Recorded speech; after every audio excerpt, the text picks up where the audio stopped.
Hello বন্ধুরা, আবারও চলে এসেছি নতুন একটা ভিডিও নিয়ে, যেখানে বর্তমানে আমি অনেক দিন পরে বাড়ি যাব। আমি তো অ্যাকচুয়ালি মামা বাড়িতে থাকি, তাই অনেক দিন পরে আজকে বাড়ি যাব। সেই বাড়ি যাওয়ার জন্য সকাল সকাল বেরিয়ে গেছি।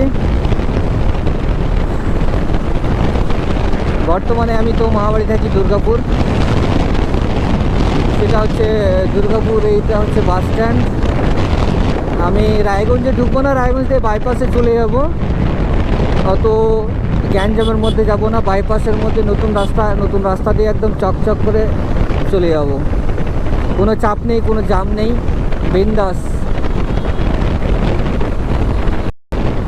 বর্তমানে চলে আসছি রূপাহার, আর এটাই হচ্ছে টার্নিং পয়েন্ট। এখান থেকেই একদিকে চলে যাবে রায়গঞ্জ, একদিকে চলে যাবে সোজা তোমার এটা একদম ইসলামপুর শিলিগুড়ি সোজা চলে যাবে। কিন্তু এখনও রোডটা চালু হয়নি, রাস্তাটা উদ্ঘাটন হবে হয়তো মেবি এই বছরেই। তারপরে তো ওই দিক দিয়ে সোজা একদম টাইম লাগবে না যেতে।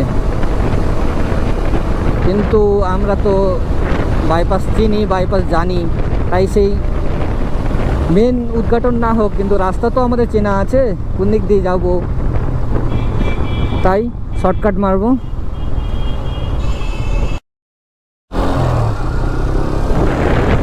পুরা 4 লাইন রাস্তা, ফাঁকা রাস্তা। একটা বাইকারের আর কি চাই? ফাঁকা রাস্তা হবে, 4 লেন হবে, বা শুধু চলতেই থাকো, মজাই আলাদা।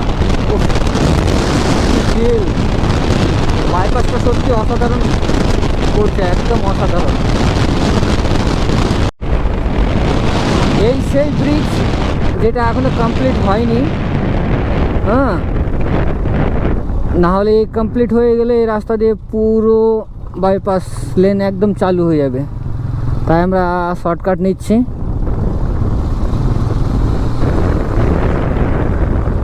বাপরে বাপ, এত ধুলো। এদিক দিয়েও রাস্তা আছে, এদিক দিয়ে অনেকটা ঘুরো হবে। এদিক দিয়ে শর্টকাটে বেরিয়ে যাচ্ছি একদম সুভাষগঞ্জের ট্রেন লাইনের ওখানে।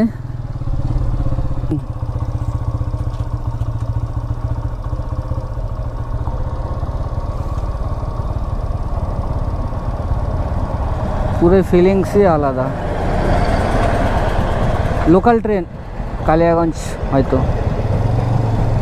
চলো ট্রেনের সাথে যাওয়া যাক।